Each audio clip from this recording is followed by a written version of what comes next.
इस वीडियो में मैं बात करूंगी इलेक्ट्रोनेगेटिविटी के बारे में और इससे मिलते जुलते लफ्ज इलेक्ट्रॉन अफिनिटी के बारे में। अच्छा, इनका इतना करीबी ताल्लुक है कि आम तौर पर अगर किसी चीज में इलेक्ट्रोनेगेटिविटी की ज्यादा सलाहियत हो तो इलेक्ट्रॉन अफिनिटी भी ज्यादा होती है।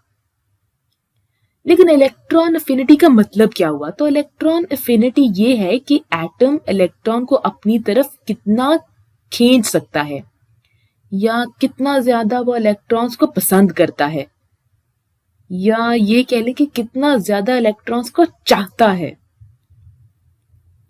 अच्छा, अब इलेक्ट्रोनेगेटिविटी थोड़ी ज्यादा मखसूस है, यानी जब कोई एटम एक कोवलेंट बॉन्ड बना रहा होता है, यानी जब एक एटम दूसरे एटम के साथ इस तरह मिलता है कि वो अपने इलेक्ट्रॉन आपस में बांट लें, तो कितना इम्कान है या वो एटम कितनी ज्यादा कोशिश से ये चाहता है कि वो इलेक्ट्रॉन्स को इस कोवलेंट बॉन्ड में शामिल कर ले।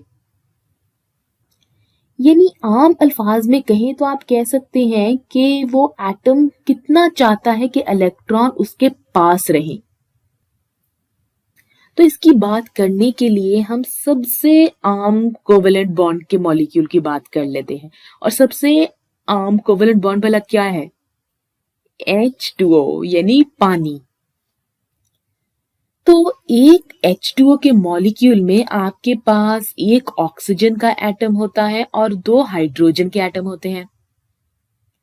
हाइड्रोजन में हर एक एटम के साथ एक वैलेंस इलेक्ट्रॉन होता है और ऑक्सीजन में हम देखते हैं कि इसके सबसे बाहर वाले शेल में होते हैं 1, 2, 3, 4, 5 और 6 वैलेंस इलेक्ट्रॉन।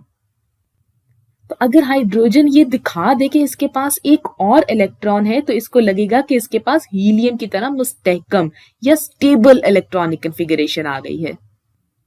और ऑक्सीजन ये महसूस करेगी कि अगर मुझे किसी तरह 2 इलेक्ट्रॉन मिल जाए तो मैं भी नियॉन की तरह स्टेबल हो जाऊंगी। तो जनाब, ये आपस में एक सौदा करते हैं और अपने इलेक्ट्रॉन को आपस में बांट लेते हैं। तो अब हाइड्रोजन हीलियम की तरह स्टेबल है और ऑक्सीजन के लिए भी ये घाटे का सौदा नहीं है, क्योंकि ये भी नियॉन की तरह स्टेबल हो चुका है। लेकिन जब आपके पास ये कोवेलेंट बॉन्ड होते हैं, जैसा यहाँ आपके पास ऑक्सीजन और हाइड्रोजन है, तो इनमें एक जैसे इलेक्ट्रोनेगेटिविटी नहीं होती। ऑक्सीजन हाइड्रोजन से ज्यादा इलेक्ट्रॉन को अपने पास रखना पसंद करता है। तो इलेक्ट्रॉन ऑक्सीजन के पास यहाँ ज्यादा वक्त गुजारेंगे और हाइड्रोजन के पास कम वक्त गुजारेंगे, क्योंकि हम ये जानते हैं कि ऑक्सीजन ज्यादा इलेक्ट्रोनेगेटिव है।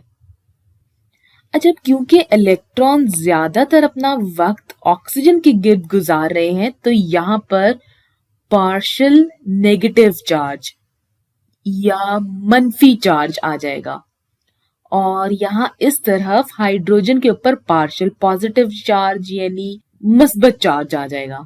अच्छा, पानी की काफी ज्यादा खसूसियात इन चार्जेस के ऊपर ही मुनहसर हैं। तो हम ये कह सकते हैं कि इलेक्ट्रोनेगेटिविटी की बुनियाद पर यह बताया जा सकता है कि किस तरह का मॉलिक्यूल बन सकता है। तो अगर हम पीरियोडिक टेबल में इलेक्ट्रोनेगेटिविटी के ट्रेंड की या रुझान की बात करें और अगर हम यहाँ जाएं हेलोजन तक, यहाँ तक, तो आपका क्या ख्याल है इलेक्ट्रोनेगेटिविटी का क्या ट्रेंड या रुझान होगा? अगर आप चाहें तो वीडियो को रोककर सोच लें। अच्छा, जैसे सोडियम के लिए आसान होगा कि वो स्टेबल होने के लिए अपना एक इलेक्ट्रॉन गंवा दे, क्योंकि ये अपना इलेक्ट्रॉन देना चाहता है तो इसकी आयनाइजेशन एनर्जी कम होगी। मगर क्लोरीन का हिसाब उल्टा है भाई, इसको तो इलेक्ट्रॉन देने की बजाय इलेक्ट्रॉन हासिल करने की जरूरत है ताकि ये ऑर्गन की कॉन्फ़िगरेशन बना ले। तो सोडियम के कम इम्कानात हैं कि वो इलेक्ट्रॉन शामिल कर ले, लेकिन क्लोरीन के बहुत ज्यादा इम्कानात हैं कि वो इलेक्ट्रॉन शामिल कर ले। इसलिए जब आप बाईं तरफ से दाईं तरफ जाते हैं तो एटम ज्यादा इलेक्ट्रोनेगेटिव होते जाते हैं। तो अब अगर हम ग्रुप के हवाले से बात करें तो आपका क्या ख्याल है, क्या ट्रेंड होगा इलेक्ट्रोनेगेटिविटी का? अगर आप किसी ग्रुप में ऊपर से नीचे जाते हैं तो एटम बड़े से बड़े होते जाते हैं, क्योंकि ज्यादा शेल इनमें शामिल होते जाते हैं। तो अगर हम सीजियम को देखें तो इसका सबसे बाहर वाला इलेक्ट्रॉन न्यूक्लियस से बहुत दूर है, लिहाजा इसको यहाँ से हटाना इतना मुश्किल नहीं जितना लिथियम या हाइड्रोजन के एटम का होगा। इसलिए जब आप ग्रुप में ऊपर से नीचे जाते हैं तो एलिमेंट कम इलेक्ट्रोनेगेटिव होते जाते हैं। तो ये सब बातें जानकर अब आप बताएं कि भला सबसे ज्यादा इलेक्ट्रोनेगेटिव कौन से एटम होंगे।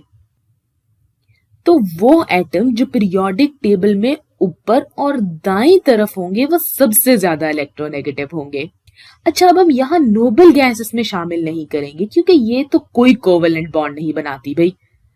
अलबत्ता ग्रुप 7 यानी ग्रुप 7 के एटम जरूर इलेक्ट्रॉन लेने के शौकीन होते हैं, इसलिए ये तो जरूर शामिल होंगे। और वो एटम जो यहाँ नीचे और बाईं तरफ है वो सबसे कम इलेक्ट्रोनेगेटिव होंगे। तो रुझान ये बना कि जब आप यहाँ से यहाँ जाएंगे तो इलेक्ट्रोनेगेटिविटी बढ़ जाएगी।